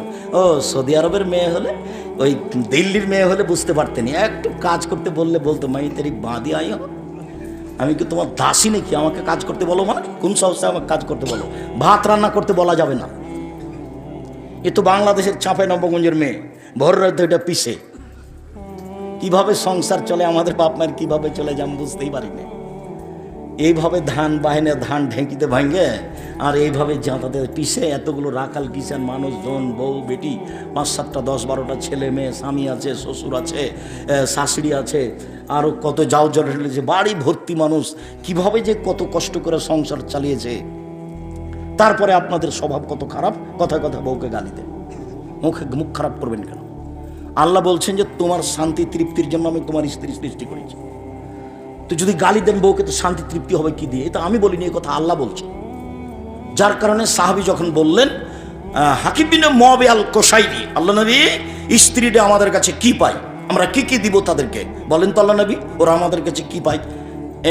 এক, ফাকসুহা মাক্তাসাইতা, যে মানের কাপড় পরো সে মানের পরাবা, আতেমা মাতা এমতা, যে মানের খাদ্য খাও সে মানের খাওয়াবা। খাওয়া কাপড় পরা থেকে শুরু, কাপড়ের জিম্মেদারি আপনাকে দিতে হবে। ও যদি অভিমান করে তাহলে তার খারাপ, অভিমান করলে শয়তান সুযোগ পাবে। অভিমান কি জিনিস? কত যে তোমাকে বললাম যে একটু চিকন শাড়ি কিনো, একটু চিকন শাড়ি কিনো, তুমি কিনলে না, এর নাম হলো অভিমান। একবার যদি অভিমান করে মহিলা, তাহলে শয়তান তার সংসার ভেঙে ছেড়ে দিবে। একবার মা দেয়নি, আর একবার চেয়েছে তখন দেয়নি, তখন পরের দিন বলবে তোমার কাছে কত চেয়ে তুমি কোনো দিনই দাও না। এই যে শয়তান বলাচ্ছে, দিনে মানে কি বলিস তুই? দাও না তো তুমি, দিনেও তুই চলে যাও, তো ছেড়ে দাও, চলে যাও। আমি 1 মিনিটের মধ্যে 3 তালাক দিয়েছে, 10 তালাক দিয়েছে। শয়তান এই পর্যন্ত বলছে অভিমান করবেন না। মহিলা যেন অভিমান না করে, আর প্রতিবাদ করবেন না, সংসার ঠান্ডা হবে। মহিলার উচিত এভাবে বলা, চিকন কাপড় হলেও তোমার খুশি তো আমার খুশি, মোটা কাপড় হলে তোমার খুশি তো আমার খুশি। আমি চাঁপাইনবাবগঞ্জের গ্রামের মহিলা, লবণ ভাতেই খুশি, যাতে আপনি খুশি আমি তাতেই খুশি। আমার জীবনটা আপনার সাথে মিশিয়ে দিতে চায়, আপনার মতো হয়ে, আমার মতো হয়ে নয়, আপনার মতো হয়ে। তাহলে শয়তান সুন্দর করে বাড়ি থেকে চলে যাবে। আর একবার যদি খালি অভিমান করার সুযোগ পায়, তাহলে ওকে তালাক দেওয়া পর্যন্ত চালাবে। খালি বলবে যে তোর স্বামী একটা কথা শোনে না, তোর স্বামী একটা কথা, দেখ না কালকে শুনিনি, পরশু দিনে শুনিনি, এই যে একটু কাকে বললি এটা শুনলেন। এভাবে আপনাকেও বলাবে। এই জন্য প্রতিবাদ, হ্যাঁ তুমি এই কথা বললে কেন, এই তুই কথা বললি কেন, এই তুই তোমার মাকে এই কথা তুই বললি কেন, হ্যাঁ তুই বললি কেন? তো বলেছি তুই কি হবে, তো বলেছি তো তুই চলে যাও, তো ছেড়ে দাও, চলে যাও। এই যে শুরু হয়ে গেছে। এখন একটু পরে তালাক দিয়ে দিবে। এই পর্যন্ত শয়তান থাকে। সাবধান, মুখ খারাপ করবেন না। আল্লাহ রাসূল বলছেন বউকে কটু কথা বলবা না। 3, 4 বউয়ের মুখের উপরে মারবা না, মারা যদি লাগে তো মুখের উপরে মারো। 5 লা তাতরুকা ইলাউল তাজরা ইল্লা বিল বাইতে, তুমি তোমার বাড়ি ছাড়া তাকে কোথাও থাকতে দিও না। খালার বাড়ি যেতে পাবে না, নানির বাড়ি যেতে পাবে না, মায়ের বাড়ি যেতে পাবে না, জরুরি প্রয়োজন ছাড়া আপনার বাড়ি ত্যাগ করতে পাবে না। বাজার যাও তো বহু দূরের কথা, বাজার তো বহু দূরের কথা, মার্কেট তো বহু দূরের কথা। ভ্যানিটি ব্যাগটা হাতে করে চলা আপনাকে খারাপ লাগে না? দিনরাত ভ্যানে উঠে ঘুরে আপনাকে খারাপ লাগে না কেন? আমরা যদি একদিন দেখি এরকম ভ্যানে উঠেছে অজ্ঞানে, কি কথা, শরম থাকা দরকার, আপনাকে খারাপ লাগা উচিত। যাবে কেন? জরুরি প্রয়োজন ছাড়া বাড়ির বাইরে যেতে পারবে না। আগে যেমন আপনার ফুফু আপনার খালা নানিকে দেখতেন যে পুরুষ মানুষ সামনে পড়লে ওরা কি করতো, হাঁটতে হাঁটতে একদিকে যে দাঁড়াইতো, তাই না? ফুফুর বাড়ি গেছেন, ফুফুকে আসছে সাথে, তখন রাস্তায় মানুষ পড়েছে, তখন ফুফু কি করেছে? আমি হাঁটতে থেকেছি, দেখছি আর একটু আগে ফুফু একদিকে দাঁড়িয়ে আছে, তো লোকটা যখন পার হয়ে গেছে তখন আমার ফুফু আবার হাঁটতে লাগলো। এইটা স্বভাব ছিল। তো পুরুষ মানুষ দেখলে তারা রাস্তা থেকে সরে যেয়ে দাঁড়াইতো। আর ওই বাড়িতে আপনার স্ত্রী চাঁপাইনবাবগঞ্জের বাজারে ঘুরে আর আপনি বলছেন আমি শিক্ষিত মানুষ, ভুল হিসাব, আপনি শিক্ষিত নন, আপনি মূর্খ মানুষ। শিষ্টাচার বলে আপনার কাছে কোনো জিনিস নাই। সম্মানিত দিনী ভাই বোন, রাসূল সাল্লাল্লাহু আলাইহি সাল্লাম যা বলেছেন তাতে সদাচরণে জান্নাতুল ফেরদাউস পাওয়া যাবে। আগের হাদিস ছিল সবচেয়ে দামি জান্নাত, এবার হলো জান্নাতুল ফেরদাউস। দেখেন, এক খেলে চেয়ে থাকবেন, কথার 19 বিষয় নেই যেন। উমামা বাহেলি রাদিয়াল্লাহু তাআলা আনহু বলেন, আল্লাহ রাসূল বলেছেন, আনা যাইমুন বিবাইতিন লিমান তারাকাল মিরাহা ওয়া ইন কানা মুহিক্কান। কেউ যদি তর্ক ছেড়ে দেয়, সত্য হলেও তর্ক করবে না। আব্দুর রাহিম সাহেব এটা বলেছেন, আরে না এটা বলেছেন, আরে না এটা বলেছেন, আসসালামু আলাইকুম, গেলাম ভাই, আমি তর্ক করতে রাজি নই, আমি গেলাম। যে তর্ক ছেড়ে দেয়, আমি মুহাম্মদ সাল্লাল্লাহু আলাইহি সাল্লাম তাকে জান্নাতে একটা ঘর নিয়ে দেব। সত্য তর্ক হলেও করতে পাবে না। অবিবাইতিন ফি রাবাদিল জান্নাহ লিমান তারাকাল কিযবা ওয়া ইন কানা মাযহা। কেউ যদি মজাক করে হলেও মিথ্যে না বলে, মিথ্যে ছেড়ে দেয়, মজাক করে বলবে না, তৎ করে তো বলবে না, বলবেই না, মিথ্যে সাক্ষী তো দিবে না, দিবেই না। মজাক করে যদি মিথ্যে না বলে, আমি মুহাম্মদ সাল্লাল্লাহু আলাইহি সাল্লাম তাকে জান্নাতে একটা ঘর নিয়ে দিব।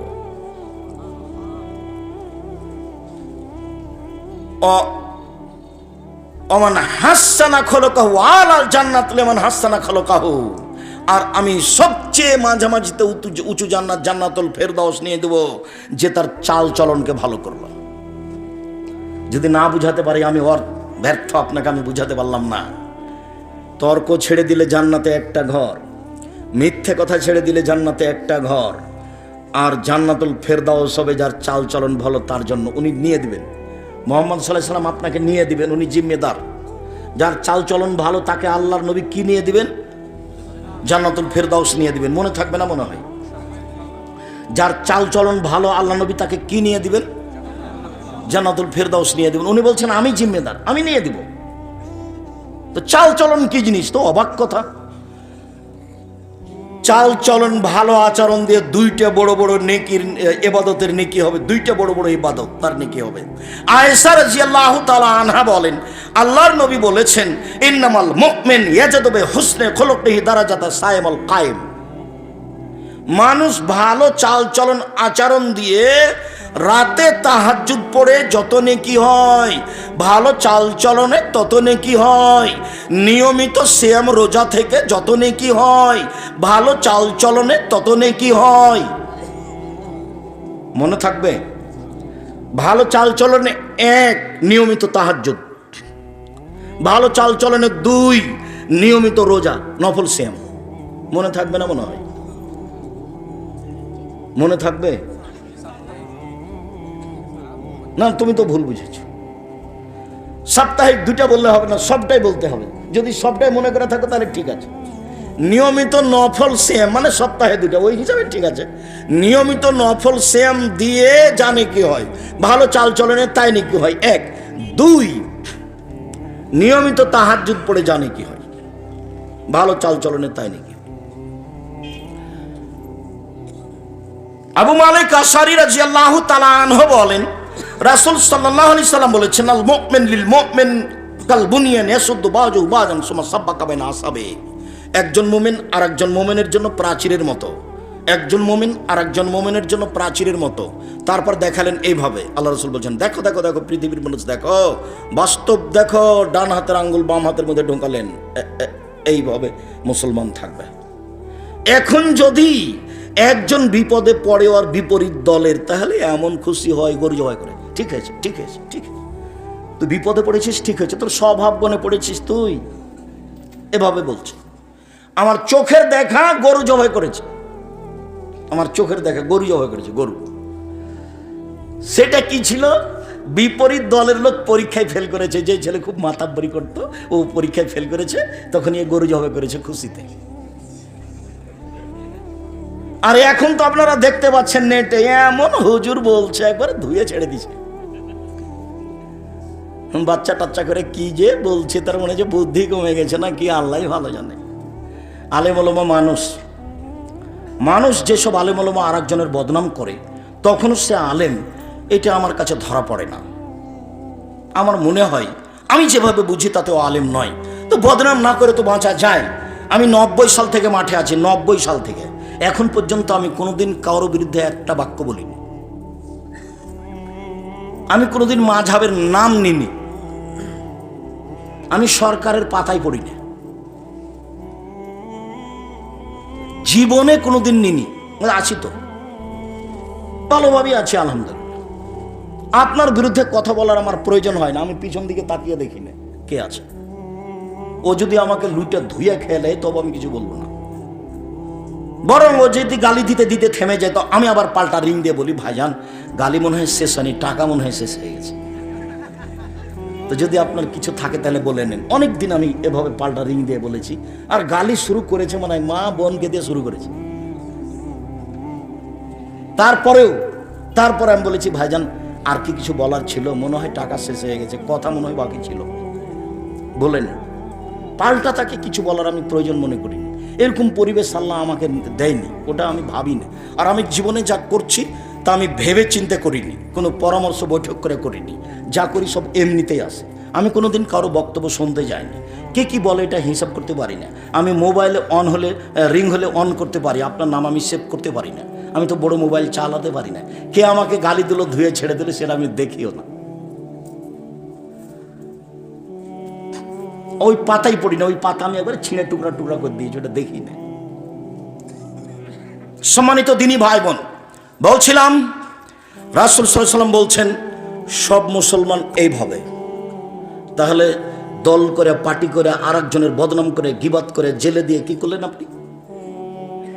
আল্লাহ রাসূল বলছেন আল মুমিন লিল মুমিন কারাজুলিন ওয়াহিদ ইনিস্তাকা আইনুহু ইস্তাকা কুল্লুহু ইনিস্তাকা রাসু ইস্তাকা কুল্লুহু। সারা পৃথিবীর মুসলিম পুরুষ নারী একজন, সারা পৃথিবীর মুসলিম পুরুষ নারী একজন। যদি চোখ ব্যথা করে সারা শরীরে ব্যথা বুঝি, আমি ব্যথিত হলে আপনাকে ব্যথিত হতে হবে, তার নামে একজন। মাথায় ব্যথা হলে সম্পূর্ণ শরীরে ব্যথা বুঝতে পারি, পড়লে আপনিও সে বিপদ ভোগ করবেন, তার নাম একজন।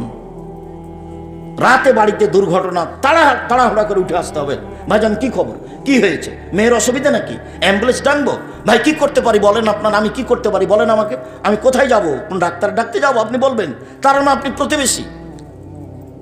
আপনি বলছেন ঠিক আছে ঠিক আছে, মর মর মর। তো আপনার ইমানটা কখন চলে গেছে? তো সহজ নয়।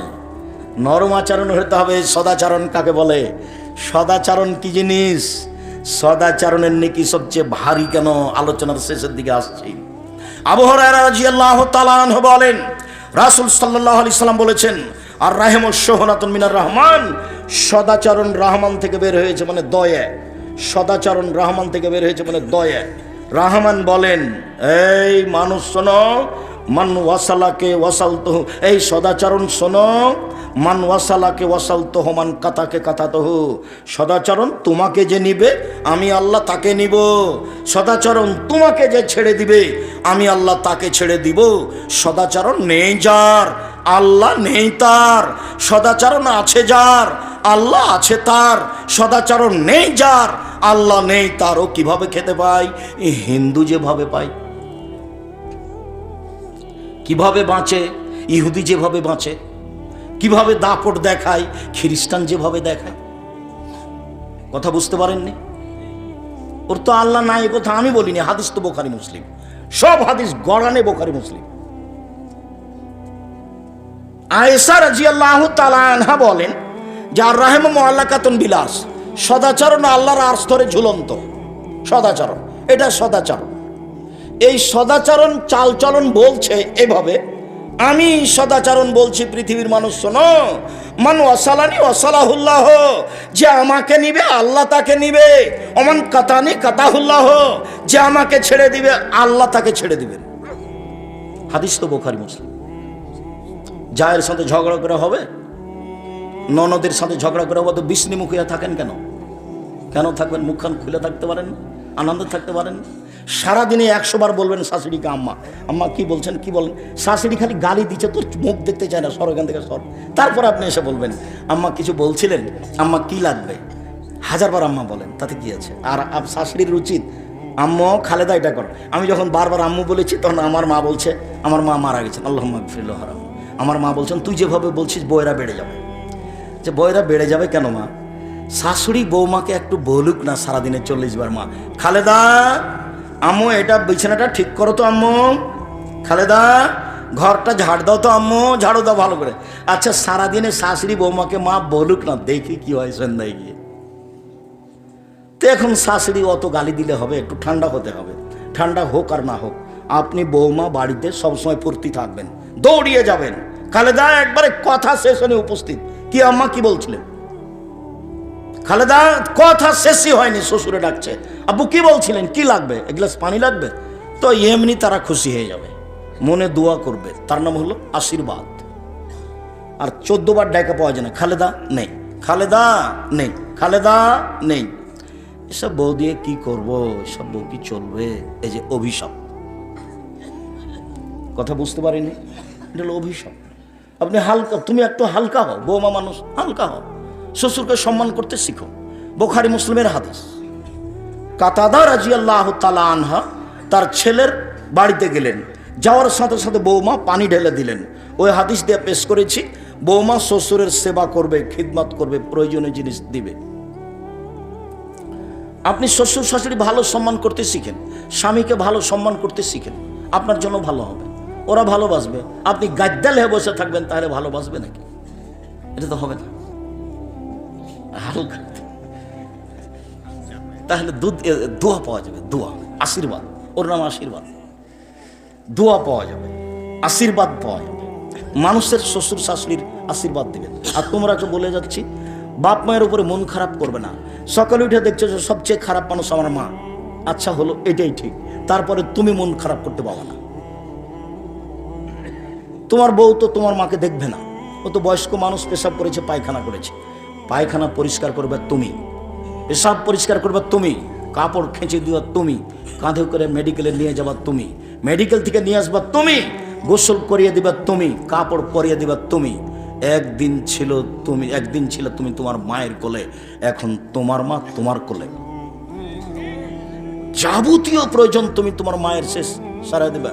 যেদিন তোমার মা থাকবে না সেদিন তুমি বুঝতে পারবা অসুবিধা, অভাব কাকে বলে। সেদিন লাখ অভাব বুঝে কোনো লাভ হবে না। আমি নিজেও, আমার মনে হয় আমার মায়ের কথা আমি উঠতাম আর বসতাম, এরপরে এখন আমি দেখি কত কাজ যে আমি মায়ের জন্য পূর্ণ করিনি। আমার মনে হয় ওইটা মনে হয় আমার করা ভালো ছিল, ওইটা মনে হয় আমার করা ভালো ছিল।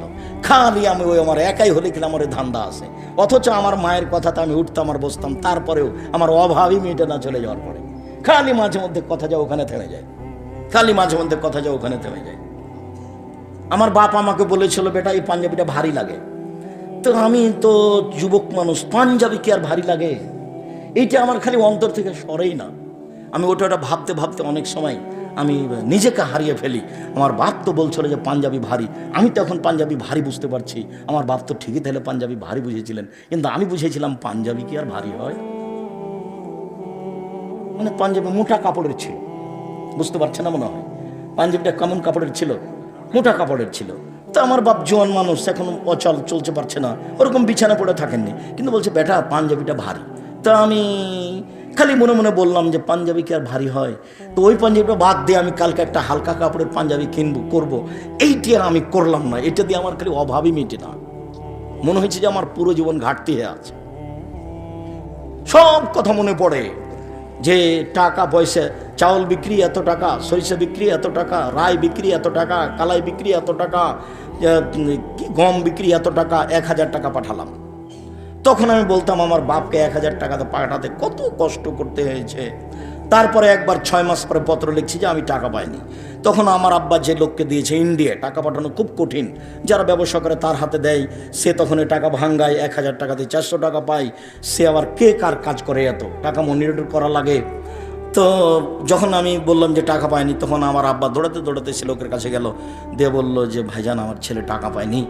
তখন বলছে ভাই আমি আপনার টাকাটা আমার প্রয়োজনে খরচ করে দিয়েছি। দিতে পারিনি।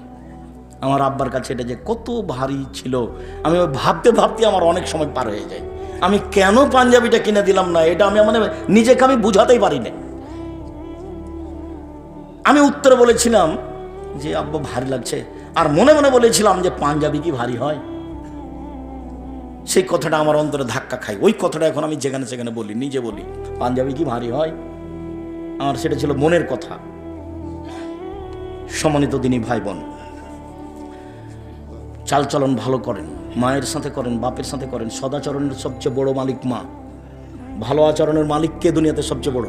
মা, তারপরে বাপ, তারপরে ভাই। চাঁপাইনবাবগঞ্জের ভাষাতে ভাই ভাই ঠাঁই ঠাঁই।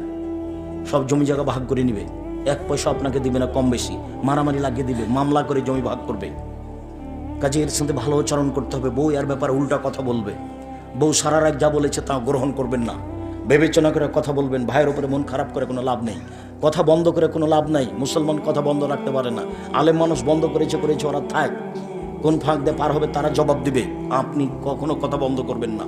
আগামীকাল সন্ধ্যা হতে হতে কথা চালু করতে হবে, ভাইয়ের সাথে, বোনের সাথে, বাপের সাথে, মায়ের সাথে। রাগকে মাটিতে পুঁতে দিতে হবে। রাগ বলে কোনো জিনিসই নাই। চাঁপাইনবাবগঞ্জের ভাষাতে রাগের মুখে পেশাব করে দেন। রাগ বলে কোনো জিনিসই নাই। যেমন ভাবে বলেছি যে থোবড়া শব্দের মুখে পেশাব করে দিতে হবে, থোবড়া নাই। 20 বছর পরে চাঁপাইনবাবগঞ্জের লোক যেন বলে, কেউ যদি বলে থোবড়া, তার একজন বলবে থোবড়া কি জিনিস গো, এটা যেন বলে। এমনভাবে ভুলে যেতে হবে ডুলি বিবি, এমনভাবে ডুলি বিবি ভুলে যেতে হবে যে 20 বছর পরে কেউ যদি বলে ডুলি বিবি, তার একজন বলবে ডুলি বিবি কি জিনিস গো, ডুলি বিবি শব্দ তো আমরা কোনোদিন শুনিনি। এমনভাবে ভুলে যেতে হবে। থোবড়া, ঢুলি বিবি এর কোনো জিনিস নাই এগুলো। আমাটা ব্যবহার, ক্ষীর কাছে বরণতা একবার এইসব জিনিসের মুখে পেশাব করে দিতে হবে। এই জিনিসই নাই। এগুলো সমাজকে ধ্বংস করা, মানুষের মধ্যে ভ্রাতৃত্বভাব মিটিয়ে দেওয়া, তা না রাখা, এগুলো সব মাধ্যম। সম্মানিত দিনী ভাই বোন, সকল দিনী ভাই বোনের কল্যাণ কামনা করে বিশেষভাবে আন্তরিকভাবে অনুরোধ জানিয়ে 5 ওয়াক্ত সালাত আদায় করবেন। আপনি হালাল রুজি উপার্জন করবেন, কোরআন মাজিদ তেলাওয়াতে অভ্যাসী হবেন, আড্ডা পিটবেন না। সাথে সাথে আজকের আলোচনা যেটা বললাম সদাচরণের উপরে, সম্ভবপর মানুষ হিসেবে রাগকে দমন করে সদাচরণের চেষ্টা করবেন। আল্লাহ তুমি সর্বশক্তিমান, আমাদের এটা তৌফিক দান করো। আমরা যেন আজ থেকে মানুষের সাথে সচেতন করতে পারি। আল্লাহ আমাদের যারা মারা গেছে তুমি তাদের কবরের শাস্তি মাফ করো।